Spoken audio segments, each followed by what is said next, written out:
Halo Sobat Orchid Studio. Nah, kali ini Surya ada di tempatnya Om Lila lagi. Kalau di sini, kita sudah di sini, berarti kita akan belajar tentang anggrek.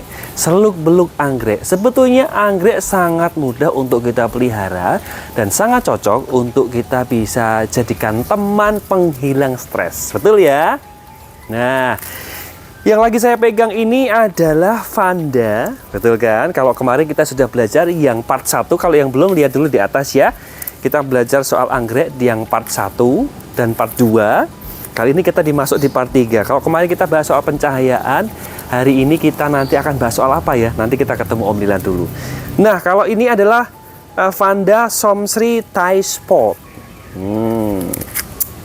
Kalau yang kemarin sudah lihat videonya, pasti sudah tahu bahwa ini termasuk anggrek epifit. Nah, anggrek itu banyak jenisnya. Jadi, kamu lihat dulu yang part 1 dan 2 untuk tahu lebih lanjut. Oke, kita mau belajar di kali ini, di part 3-nya. Kita mau belajar apa? Kita ketemu Om Lila yuk.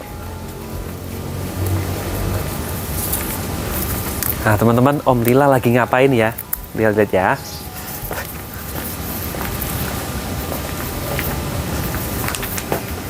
Halo, sore Om. Sore. Ketemu lagi. Ya. Lagi ngapain ini? Ini saya lagi bersihin ya? Bukan. Kalau sempat saya nyeleksi.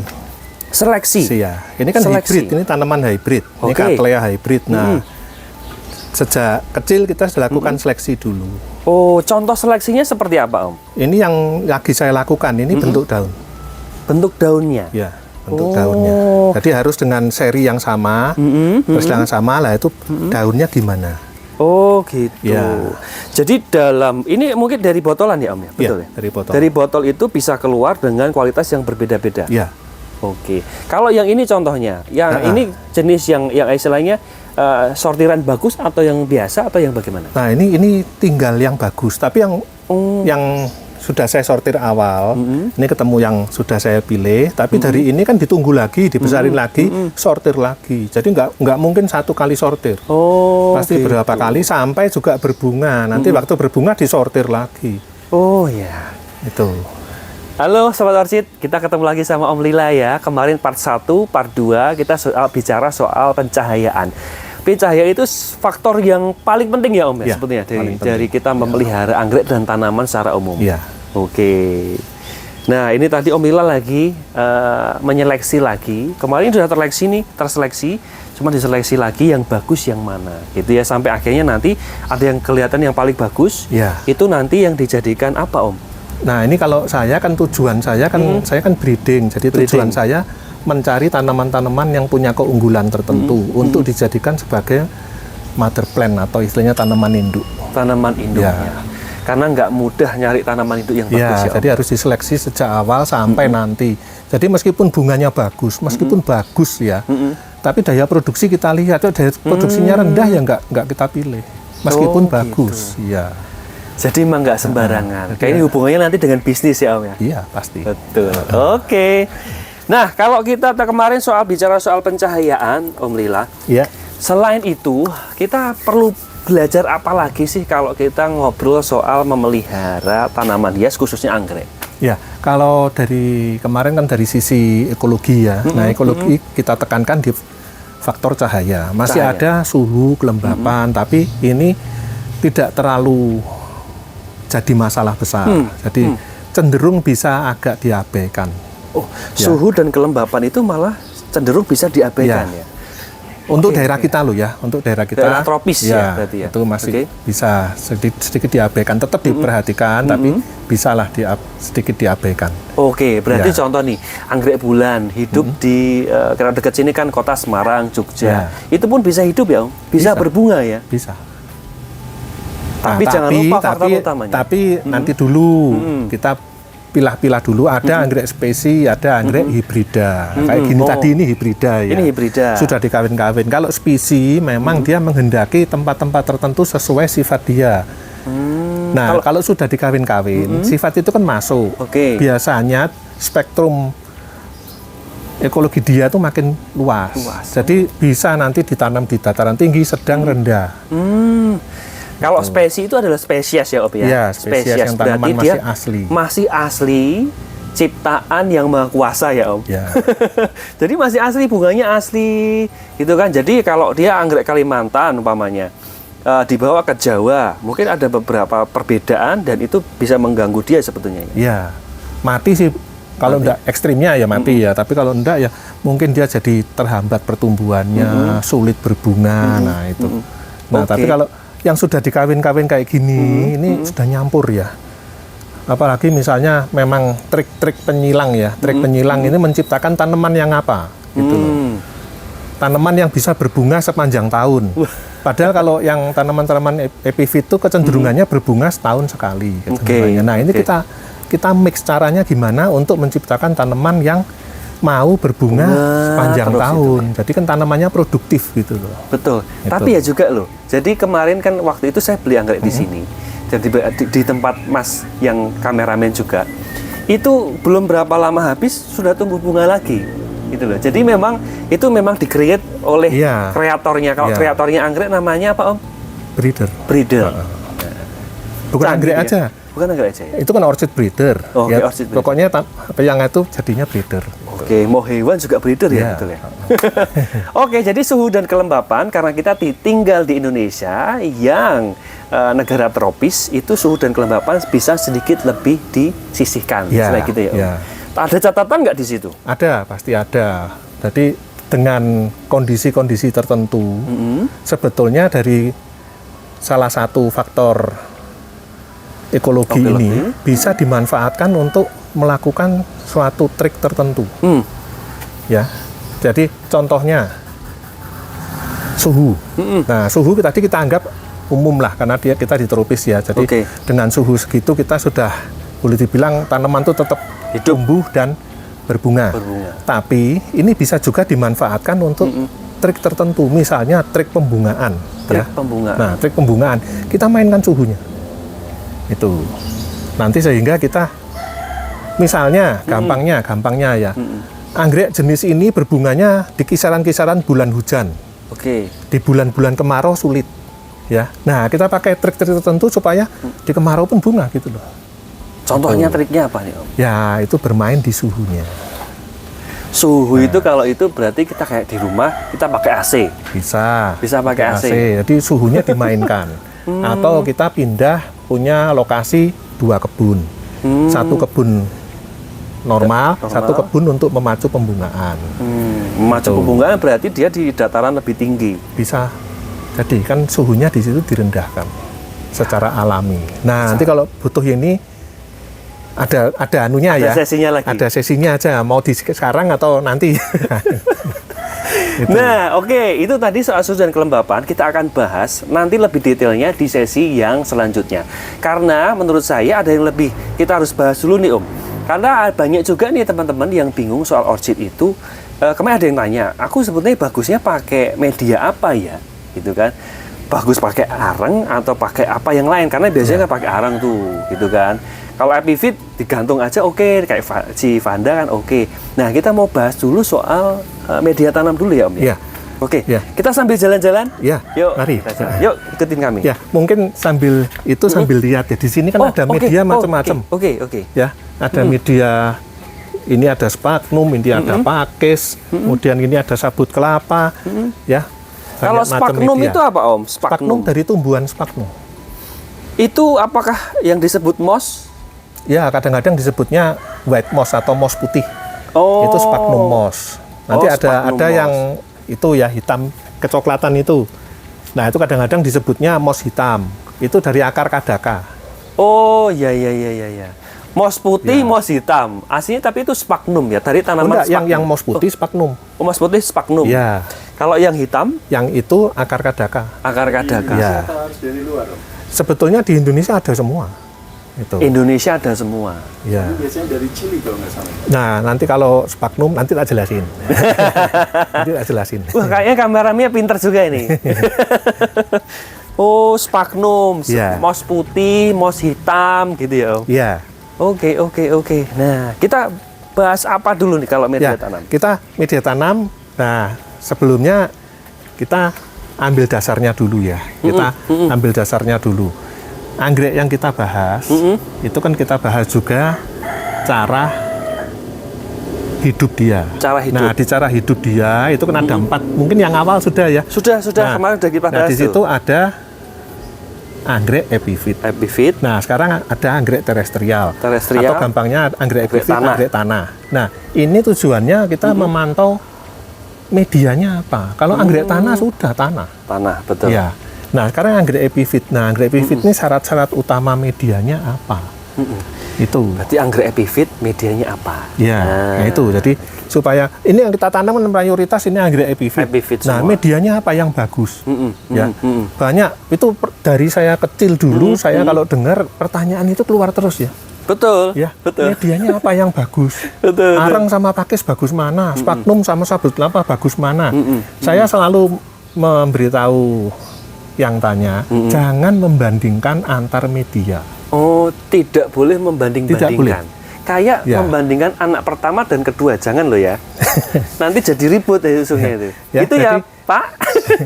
Ya, jadi jangan membandingkan misalnya areng dengan pakis. Jangan dibandingkan. Lah kenapa, Om? Ya nggak boleh. Yang dibandingkan itu harusnya antar media itu sendiri. Kalau areng, nah sekarang areng itu yang bagus yang mana? Itu loh. Apple by apple. Oh. Apple, ya. orange itu. Oh, berarti apa? Areng sendiri itu macam-macam. Macam-macam juga. Pakis juga macam-macam. Oh, ini nah, kita bandingkannya ya harus itu. Oh, kalau areng ya sama areng. Iya. Pakis sama pakis ya, gitu ya. Misalnya areng, sekarang areng ada dari kayu keras, mauni, lengkeng segala macam, ada dari kayu lunak, akasia segala macam, terus ada dari batok kelapa, terus ada dari kayu bakau. Nah, bandingkan ini bagus yang mana. Oh, terus ada areng sekam, arang sekam. Arang sekam yang dari itu saya pakai kulit padi ya? Ya, kulit padi. Yang dibakar itu ya. Nah, ini bandingkannya ini. Jangan terus ini arang sama pakis. Jangan. Nah, pakis juga sama. Pakis kan macamnya juga banyak. Oh, oke. Belum lagi ketuaannya. Ada pakis yang sudah benar-benar tua, ada yang kurang tua. Nah, ini beda hasilnya. Terus tadi sphagnum ya, sphagnum ini juga ada macam-macam. Yang diimpor itu kita kenal ada New Zealand, ada dari Cina, ada dari Chili. Nah ini bagus yang mana? Tapi sebetulnya juga nggak boleh bagus yang mana dari ini. Sebetulnya di sininya masih ada banyak macam. Oke. Sphagnum yang dari New Zealand ada berapa grade? Yang dari Chili juga ada berapa grade? Ada premium, ada superior. Yang dari Cina ada grade A, grade B, grade C. Nah, yang mana? Gitu. ternyata ya biasanya kalau kita mau pelihara anggrek, wis pokoknya beli anggrek di tempat orang jual sate itu perlengkapan sate kan tinggal pokoknya beli arang satu gepok satu gitu ya. Gitu ya Om ya. Ya. Nah ternyata nah kalau dari anggrek dari arang sendiri. Itu nah nanti dulu. Sebelum ke materialnya. Oh belum. Syarat media dulu. Oh, oke, syarat media. Syarat media ada banyak. Syarat media ada banyak. Saya ambil yang paling pokok. Itu ada 4 syarat media. Ya, paling pokok ada 4. Untuk anggrek epifit, kita nggak boleh bahas yang terestrial ya. Ini untuk yang epifit. Ya. Nomor 1, porus atau banyak rongga. Banyak rongga. Ya, banyak rongga. Nomor 1. Berarti tanah nggak masuk loh ya. Betul. Ya, itu punyanya epifit. Misalnya kita coba di sini, tanah kan padat. Ya betul. Ya toh, mawur nanti jadinya kan padat. Jadi kan nggak porus. Tapi kalau diolah nanti dulu ya. Jadi kalau saya misalnya tanah bisa nggak untuk epifit? Bisa, tapi diolah dulu. Nah itu ya, porus. Oke. Ya. Yang kedua, tahan hancur. Tahan hancur. Ya. Sekarang kembali ke tanah. Misalnya ya, tanah kalau dimasukin salah kan karena dia madet, jadi nggak porus. Nah kalau tanahnya diolah, tanahnya saya bulat-bulatkan, kasih air saya bulat-bulatkan, ya toh, jadi granul gitu. Nah terus saya masukkan di pot, porus nggak? Porus kan? Porus. Tak siram, hancur nggak? Hancur. Nah jadi nggak boleh di sini, nggak bisa. Syarat kedua dia kena, ya toh, jadi nggak bisa. Nah syarat yang ketiga, pH stabil. pH stabil. Oke. Nah ini kadang-kadang banyak yang tanya, terus ngetes pH-nya gimana? Kita ambil yang paling gampang aja. Ambil cara paling gampang. Media itu cepat berlumut apa enggak? Media itu cepat berlumut Ya, atau tidak? kalau media itu cepat berlumut, pH-nya kurang stabil. Itu asam atau Ya. basa? Kalau berlumut cenderung asam, turun. Kalau cepat berlumut itu asam dan kurang baik ya? Om? Ya. Kurang baik. Nah, sekarang percobaan. Ambil areng, ambil batu bata. Batu bata dipecahi, areng dipecahi, jadi ukurannya agak kecil-kecil toh, taruh di pot, tiap hari disiram. Coba dicek siapa yang cepat lumutan. Batu bata mesti. Batu bata. Nah, berarti batu bata di sini nggak Nggak lolos Hanya ya. tidak. Nah, jadi dia nggak lolos. Jadi misalnya kita tadi ada 4 syarat utama, misalnya kita coba batu bata dipecahin gitu, porus, tahan hancur, tahan, Hancur.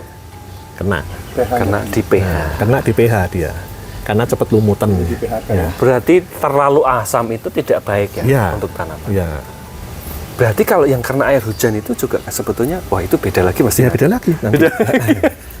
Nah, Beda 3 lagi syarat utama bahasanya. bisa ya. Oke. Porus, tahan hancur, pH stabil. pH stabil. Yang ketiga, Yang keempat, tidak beracun. tidak beracun. Atau pengertiannya tidak mengeluarkan zat tertentu dalam jumlah banyak sehingga bersifat racun. Ada contohnya yang ngeluarin racun gitu. Nah, sekarang saya contohnya besi, tahu ya? Besi. Nah, besi umum, bukan besi galvanis apa gitu ya. Ini besi umum. Kalau kita kenakan air, kenakan pupuk, gimana? Berkarat. Nah, berkarat itu artinya oksidasi atau dia mengeluarkan senyawa Fe dalam jumlah besar. Nah, itu dia bersifat racun. Jadi misalnya besi itu saya potong-potong, ya toh, saya masukkan pot. Nah, Syarat saya 1, siram. 2, 3 Nah, masuk. syarat 1 porus, Masuk. tahan hancur, tahan. pH stabil, pantauannya pakai lumut, tahan. Ini Ngeluarin zat berbahaya. tertentu dalam jumlah besar Dalam sehingga tertentu bersifat racun. Nah, nggak masuk ini. Nggak masuk, bener. Nah, itu. Ya, jadi tinggal milih sekarang mau pakai areng, tes. Masuk semua areng bisa. Mau yang apa sekarang? Arang dulu. Areng. Areng. Porus, Masuk. ya, terus tahan hancur. Tahan. Masuk. Nah, ini di sini nanti. Kalau kita arengnya ngetes macam-macam, lah ini kan di sini ketemunya. Ya toh. Nanti misalnya arengnya areng batok kelapa, kuat sekali tahan lama itu. Kalau arengnya dari kayu akasia, cepat hancur. Nah, kalah di sini. Jadi kalau bandingkannya antara areng kan. Iya. Nah, terus ini pH stabil, pH cenderung stabil. Kalau arang cenderung Nah, stabil iya. memang ya, Om, Nah, ya. terus kalau ini yang terakhir tidak beracun, enggak. Jadi good. Nah, berarti Itulah kenapa dipakai banyak ya yang Ya. pakai arang. nah, sekarang saya coba. Tadi bicara areng ya. Oke. Nah, sekarang saya coba. Tadi areng batok kelapa. Apa? Sekarang coba arengnya kayu itu apa tadi yang saya bilang itu? Bukan tadi kayu daerah pesisir itu apa namanya? Oh, nganu. Bakau. Bakau. Nah, banyak terutama di Jawa Barat itu saya sering jumpai areng dari Bakau. kayu bakau. Nah, sekarang itu dites. Batu bakau dipotong-potong, jadi masukin pot. Nah, porus, tahan hancur, tahan, hancur. kuat ini. pH stabil, Stabil. mengeluarkan zat tertentu dalam jumlah banyak. Nah, ini. Dulu saya punya pengalaman mengelola tahun 88 saya ikut mengelola kebun besar di Jawa Barat. Di sana pakai areng itu. Waktu pertama kali saya masuk, saya lihat ya bagus saja. Setelah lama saya amati tanaman ini kayaknya ada sesuatu ya, gitu loh. Nggak sehat. Jadi produksinya kayaknya nggak sesuai menurut saya. Ya, tanamannya pun form segala macam ini kayaknya agak ada sesuatu. Saya cari apa tuh penyebabnya. Pupuk sudah benar, nyiram apa sudah benar. Sampai suatu saat kita nyabut tanaman karena pakai pot besar kan itu untuk kebun bunga potong ya, bukan kebun jualan ya, kebun bunga potong kan dirawat gede lah. Waktu nyabut ini saya lihat ternyata dia itu akarnya dia nggak mau ke media secara penuh, justru akarnya tuh menjauh dari areng, dia melingkar di pot, di dalam itu melingkar. Jadi waktu dicabut ini kok aneh ya, gitu ya, ada sesuatu. Terus akhirnya saya coba beli areng yang bukan ini, kita tes satu meja itu sekitar 1000 pot. Nah, itu tes langsung jumlah besar. Nah, tes dilihat setelah berapa bulan kelihatan daunnya juga lebih hijau, produktivitasnya bunga lebih tinggi. Nah ini apa ini? Ada apa nih kayu ini? Akhirnya saya bilang coba di mana bisa ngeteskan ini, arengnya dites. Itu ternyata kandungan salinitasnya, kadar garamnya lebih tinggi. Oh. Nah itu. Ya tanamannya nggak suka ya. Iya. Nah itu. Ternyata ya jadi itu di ya. di dalam areng pun macam-macam. Nanti kalau ada orang bilang areng sama pakis bagus mana? Bagus areng. Kalau saya pakai areng bako gimana? Kalah areng bakonya sama pakis. Oh, betul. Nah itu loh. Jadi jangan bandingkan itu ya. Iya, Bandingkan iya, dalam iya, satunya.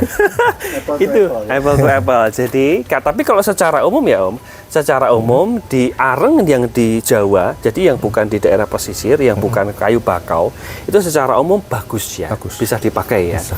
Mau apapun itu, biasanya kelemahannya cuma yang satu tahan lebih lama, yang satu gampang hancur. Ya. Cuman paling di situ ya. Bukan berarti tidak bisa dipakai ya. Diolah dulu. Diolah dulu. Ya areng bako diolah dulu. Gimana caranya supaya salinitasnya turun? Nah. Bisa dipakai. Ya kalau ada kayu yang lain, pakai kayu yang lain aja. Kalau kita praktis mau di rumah, ibu-ibu mau apa, arengnya bakau sate pun bisa dipakai ya Om. Tapi tanya dulu itu areng bakau atau bukan. Oke, dari areng di sini kalau ada sobat orchid yang pengen tanya bisa langsung komen aja. Nanti kita jawab lagi. Oke, Om sambil kita jalan yuk. Iya, mari. Ke mana? Sini. Sini dulu. Itu tadi pembahasan media tanam anggrek untuk part yang pertama. Nah, ditunggu ya untuk part selanjutnya. Supaya tidak ketinggalan, jangan lupa subscribe dulu. Lalu like dan share ke teman-teman kamu supaya lebih banyak orang cinta akan tanaman eksotis ini. Sampai jumpa di video selanjutnya. Saya Surya 1986.